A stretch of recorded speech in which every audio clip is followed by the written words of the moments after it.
কৃষ্ণ সমূহ আই মাতৃ বাপ বন্ধুসকল, আজি পবিত্ৰ ভাদ মাহৰ শ্ৰীমন্ত শংকৰদেৱৰ আজি মৃত্যু তিথি আছিলে। এয়া মৃত্যু তিথি উপলক্ষে আজি এই নামঘৰ ভাগত নাম কীৰ্তন প্ৰসংগ হ'ল। এয়া নাম শেষ কৰি এতিয়া আই গোপিনী বাপ বান্ধৱসকলে এয়া প্ৰসাদ বিতৰণ কৰি আছে।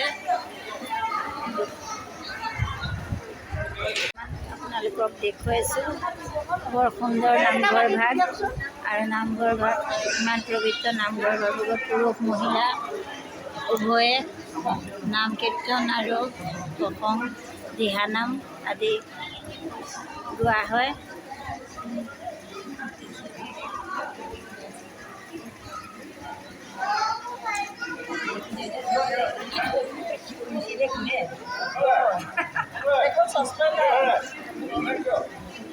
গুৰুজনাৰ ধীৰ অকণমান আপোনাক দেখুৱাবলৈ চেষ্টা কৰিলোঁ।